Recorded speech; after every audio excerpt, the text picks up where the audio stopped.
Welcome back to You Tried It TV. Subscribe now. Is this bringing any memories Yes, to you? absolutely. Talk about it. All right, my father had my younger brother and me build a brick wall. I was 11, and my little brother was 9. And my father had us build a brick wall, one brick at a time, no help. We had to mix the concrete, and it took us almost a year. It was probably 16 feet high, 20 feet long, and one brick at a time we had to build this wall. And it was one of the lessons. I thought there was never ever going to be a wall there ever What did he tell you again to in do? life. Don't focus on and the he what? said, don't focus on the wall. Just focus on this one brick.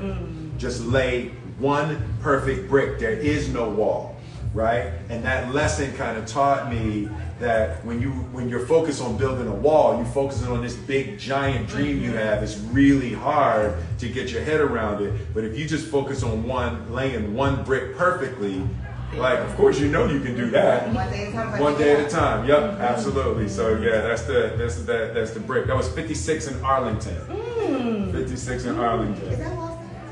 Is that brick wall still there? No, it was I think it's a church now. I think they tore it down and they made a They church. regret that now. I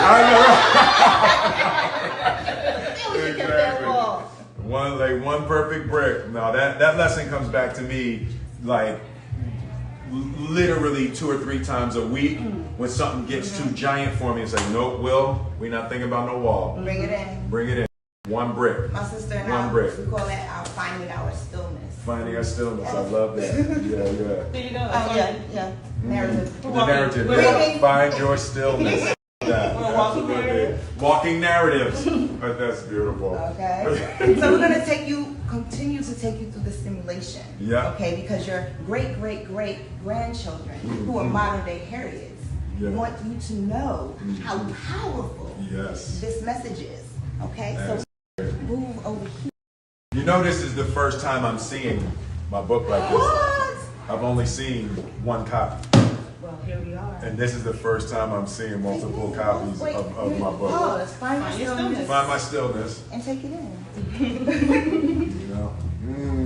Take it in. This is And beautiful. breathe it in. Allow for That's yourself the to have that moment. that's the actual book. First time author. I got the prototype, a couple of days ago. It was the first time I looked at it, touched it. It's the actual cover with the actual writing and the actual book. And it was I bled all over this thing. Okay. So it's What's the word? The one word? It was you had a word there What? and you just swallowed it. well, I was gonna say excruciating. Okay.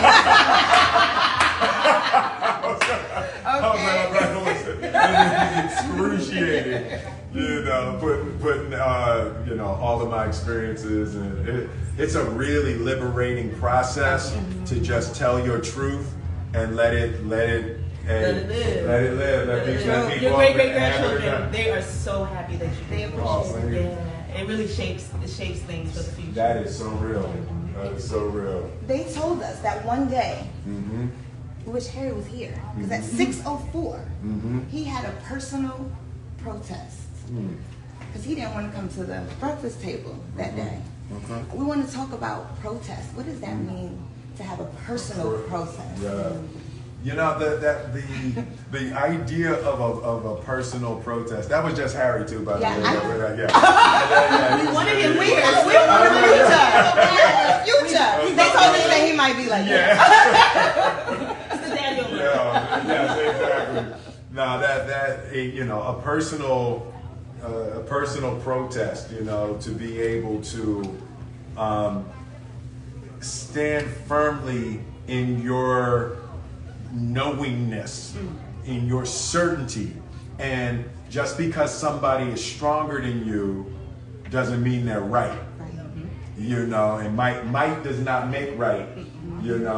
And it was even though it was a tiny protest, Harry, he knew that gotta love yourself first, and he wouldn't have been proud of himself if he did not, make his stand and make his protest. Protesting is really, really, really about standing in your conviction, right? Standing in that conviction and that certainty and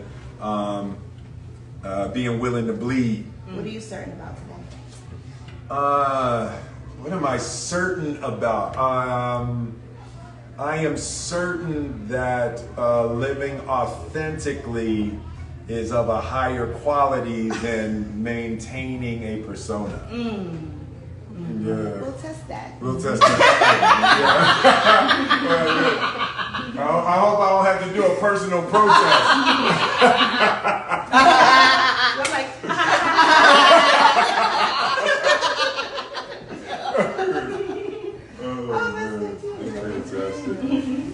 So, that's get crazy. into that cover. Yeah. Here you have a pair of shoes, but you used to wear a special kind of shoe when you were younger. Oh, tragedy. Let's talk about Tragedy. it. Yeah. The grandkids said it was important. Yeah. Let's talk about it. What were those kind of shoes? The that kind you of used to shoes. wear? I had I wish I could find that where that chapter where I could find that. I had a passionate but unfortunate cowboy boot phase. I just loved them cowboy boots. I don't know what happened. I would wear them with shorts. I would wear them to play basketball. It was in fantasy. It was in fantasy. I was like, oh, she remember that? It's like, yeah, We you studied remember that? this. This is our Bible. That's it. Shorts. She was like, chapter 2. yeah, right. And we're all wearing cowboy boots. Right, we all wear cowboy boots. That is genius. The cowboy boots. That's Miss Brown. Oh, there it is. Okay. One day I was about 12 or 13 years old. A bunch of us were playing basketball in the schoolyard. I was fresh to death in my bright green shorts and my favorite cowboy boots. In my mind, I was Magic Johnson, but on the actual court, I looked more like a figure skater. Cowboy boots don't necessarily provide the requisite grip or ankle support you might otherwise find in a standard basketball shoe. Basically, I was stumbling all over the place. At some point, the universal basketball bragging began, everybody trying to demonstrate how they could replicate the moves of their favorite players. One dude shouted out, Kareem, slung up a sky hook. Another one screamed, Bird, throwing up a three. But this was Philadelphia in the early 80s. Hey. How dare they disrespect these Philly streets? There's only one name to yell out on these courts. Dr. J. Julius Erving. I said, watch out, y'all. Here comes Doc. Move, y'all. I'm about to dunk. Matt Brown bust out laughing. You can't dunk. Granted, I had never dunked before, but as soon as I said it, I believed it. And as I made my way back to half court, I licked my fingers and wiped the bottom of my cowboy boots just for some traction. As I prepared to take a running start, I swear to the Almighty, I had no doubt I was about to dunk this ball. And as I stretched my shoulder to prepare for full extension, the guy started throwing out bets. I bet you $3 you can't do it, Will. Bet. I just clapped back. Get my money right. I'm in for 5, somebody said. I'm going to take all of y'all monies. And I'm agreeing to all of them because in my mind, the ball is already dunked. Guys fan out. There's a moment of anticipation. I steady myself and the murmuring settles. And then boom, I take off running down the court. I'm seeing the Julius Erving rock the baby cradle dunk in the 1983 final sweep against the Lakers. Cowboy boots clomping, feet flailing. I hit my stride, about to take off. I'm up, I'm flying, cameras flashing, the crowd is going crazy, and then silence. And somehow I'm falling backwards. Something has gone wrong. Slam, and reality hits with the force of paved asphalt. I'm not Julius Erving. I'm out cold. So I knocked myself out on the basketball court with them cowboy boots on. But after I hung myself on the rim. You would have got it. I was going to get it. But yeah, so I ended up in an ambulance and with a couple stitches in the back of my head. Just you can't dunk in cowboy boots.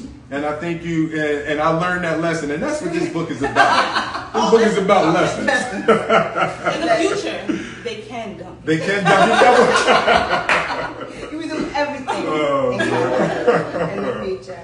So just glazing our eyes around, and we saw this bright colors. We see this. Oh, what is this? It's a. Is it a record? Is it a record? Does it come apart? Oh man, that's fantastic. Okay, what? So Who was the best? Oh, there we go. There Who we go. was the best? DJ. Jazzy Jeff. How crazy is it? You don't see records anymore. I was like, what's this? Okay, yeah, let's go. Yeah, DJ Jazzy Jeff, Southwest Philly. Yeah, that dude. He just imagine like before, like DJing wasn't what DJing is before Jeff. Like Jeff was a part of inventing what hip hop DJs ended up doing. It was like even the idea of two turntables was still a new concept, and coming out of the 70s out of New York was when they shifted to the two turntables. So Jeff was a pioneer, a trailblazer, a modern day Harriet. A modern day Harriet, absolutely, hip hop DJ. So I went to Overbrook and he went to Barton. So he was a couple years ahead of me, and like those early years in Jeff's mom's basement, like inventing, two kids, and hip hop was brand new and all of that, and I chronicle our rise in the book, but that time was sweet for hip hop. It was like everything was brand new.